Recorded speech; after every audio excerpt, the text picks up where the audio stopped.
Bahujan Samaj party DS4 और वाम save के जन्मदाता मान्यवर काशीराम जी के चरणों में नमन करते हुए एवं इस देश के अंदर आरक्षण की व्यवस्था को लागू करने वाले आरक्षण के जनक छत्रपति साहू जी महाराज, ज्योतिबा फुले जी, माता सावित्रीबाई फुले जी, नारायण गुरु जी और सभी धर्मों में जन्मे संतों, गुरुओं, महापुरुषों के रविदास जी के चरणों में नमन करते हुए सम्मानित साथियों, इस देश के सबसे बड़े सूबे की 4 बार मुख्यमंत्री रही आदरणीय बहन कुमारी मायावती जी को अपना आदर्श नेता मानते हुए सम्मानित साथियों,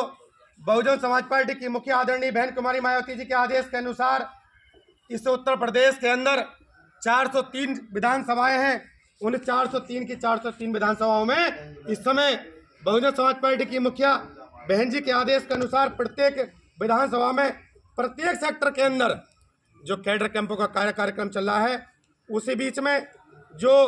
जनपद बिजनौर है उसकी चांदपुर विधानसभा के सेक्टर रसूलपुर नगला में मेरे साथ में चल कर के आए बहुजन समाज पार्टी की सरकार में मंत्री रहे और विभिन्न पदों पर रहे आदरणीय धनीराम सिंह जी और पूर्व में इस विधानसभा के प्रभारी रहे आदरणीय महेंद्र सिंह जी, पूर्व में मंडल के कोऑर्डिनेटर रहे आदरणीय चेतराम सिंह जी और इस विधानसभा के विधानसभा अध्यक्ष आदरणीय करतार सिंह जी और इस आज के कार्यक्रम का बहुत ही सादगी के साथ संचालन कर रहे आदरणीय विधानसभा सचिव अकील अंसारी साहब और खासकर जिन्होंने इस बैठक का आज आयोजन किया है, इस सेक्टर के अध्यक्ष आदरणीय महेश कुमार जी, विधानसभा सचिव नरेंद्र कुमार जी और विधानसभा प्रभारी अजय सिंह जी, विधानसभा सचिव रामकिशन जी, विधानसभा कोषाध्यक्ष संजय राम जी, वीर सिंह जी और देवेंद्र सिंह जी और मेरे साथ में चल करके आए आदरणीय रामेश्वर सिंह जी और इस गांव के ग्राम प्रधान आदरणीय मोहम्मद शाह साहब और यहाँ पर उपस्थित मेरे बुजुर्गों, हम उम्र साथियों, युवा साथियों, सभी को मेरा क्रांतिकारी जय भीम, नमस्कार, आदाब। सम्मानित साथियों, सबसे पहले ये सोचने समझने की बात है कि आखिर इन मीटिंगों का आयोजन प्रत्येक सेक्टर पर क्यों करा जा रहा है, क्योंकि सबसे बढ़िया बात यह है कि बहुजन समाज पार्टी के अंदर कोई नेता नहीं है। केवल अगर कोई नेता है तो वो बहन कुमारी मायावती जी, उनके अलावा कोई नेता नहीं है। हम सब यहाँ पर कार्यकर्ता के रूप में यहाँ पर उपस्थित हैं। अभी 1 तारीख को लखनऊ के अंदर बैठक हुई थी, उसमें बहुजन समाज पार्टी के सभी वरिष्ठ पदाधिकारी और समस्त 75 के 75 जिलाध्यक्ष वहाँ पर उपस्थित थे। बहन जी ने बताया कि बहन जी इस 2024 के चुनाव को लेकर के बहुत ज़्यादा गंभीर है, क्योंकि बहन जी ने इतनी बढ़िया तरीके से समझाया कि आपको प्रत्येक क्षेत्र में जाना है, कि आपको खासकर दलित समाज के लोगों को, पिछड़े समाज के लोगों को और मुस्लिम समाज के लोगों को समझाना है कि अगर आप इस बार चुनाव में चूक गए तो इस 2024 के बाद में ये भी हो सकता है कि दोबारा अगर भारतीय जनता पार्टी रिपीट हो गई तो फिर चुनाव नाम की कोई चीज होगी नहीं, चुनाव खत्म कर दिया जाएगा। सम्मानित साथियों, अगर वास्तव में आपने देखा होगा कि बहुजन समाज पार्टी ने सबसे पहले ईवीएम पर सवाल नहीं उठाया, अगर आज भी अगर बैलेट पेपर से चुनाव हो जा तो मैं समझता हूं कि भारतीय जनता पार्टी तो दूर तक नहीं। आप तो सोचिए, जब हम चंद्रयान 3 का सिस्टम यहां से चला सकते हैं तो ईवीएम तो एक बहुत ही छोटी चीज है। आज हम लोग सेक्टर गली गली गांव मोहल्ले में जा रहे हैं, लोग बाग ये कहते हैं कि भाई बहुजन समाज पार्टी, पहले ही हमें समझना कि बहुजन समाज पार्टी आखिर क्या है। सम्मानित साथियों, मेरे बुजुर्गों, मेरे हम उम्र साथियों,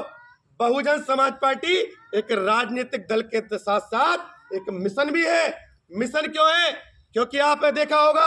और पार्टियों के बैनर भी देखे होंगे, लेकिन बहुजन समाज पार्टी के बैनर में एक विशेष बात होती है। वो विशेष बात क्या होती है कि आज तक पूरे हिंदुस्तान के अंदर, इस देश के अंदर अगर महापुरुषों को अगर सम्मान देने का काम करा है तो बहुजन समाज पार्टी के नेता आदरणीय बहन कुमारी मायावती ने करा, किसी और ने नहीं करा। वो कैसे करा है? आपने देखा होगा कि सबसे पहले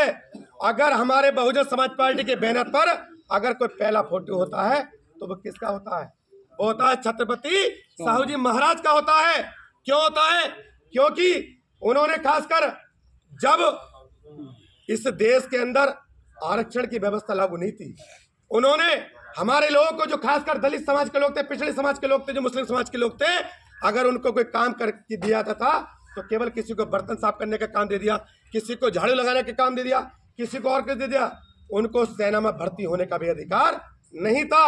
लेकिन छत्रपति साहू जी महाराज ने जब 1000 सैनिकों की भर्ती करने का काम करा तो सम्मानित साथियों, उस समय 50% आरक्षण देने का उन्होंने काम करा। अगर आरक्षण की देन किसी की है तो छत्रपति साहू जी महाराज की है। मुझसे पूर्व में वक्ता आदरणीय मंत्री जी ने बताया कि दूसरा फोटो अगर किसी का होता है तो किसका होता है? महात्मा ज्योतिबा फूले जी का होता है। महात्मा ज्योतिबा फूले जी ने इस देश के अंदर शिक्षा की ज्योत को जगाने का काम करा। अपने साथ साथ उन्होंने सबसे बड़ा काम यह करा कि सबसे पहले अपनी पत्नी को पढ़ाने का काम करा। उनकी पत्नी माता सावित्रीबाई फूले जी जो अनपढ़ थी, उनको उन्होंने सबसे पहले उनको पढ़ाया। उनको पढ़ाने के बाद में उन्होंने कहा कि अब आप अपने मोहल्ले गली गली में जाइए और महिलाओं को शिक्षा देने का काम करिए। लेकिन क्या होता था, मंत्री ने बताया कि जब माता सावित्रीबाई फूले जी जब पढ़ाने के लिए जाया करती थी तो उन पर कुछ मनुवादी व्यवस्था के लोग क्या करते थे, उन पर कीचड़ फेंका करते थे, उन पर गोबर फेंका करते थे, उन पर कूड़ा फेंका करते थे। लेकिन मैं धन्यवाद दूंगा किसका? मुस्लिम समाज में जन्मी माता फातिमा शेख जी को। फातिमा शेख जी ऐसी महिला थी जिन्होंने उनसे कहा कि जब आप हमें समय बताइए कि आप किस समय अपने घर से आएंगी। वो उनके घर पहुंचती थी और फातिमा शेख जी ने अपना घर उनको स्कूल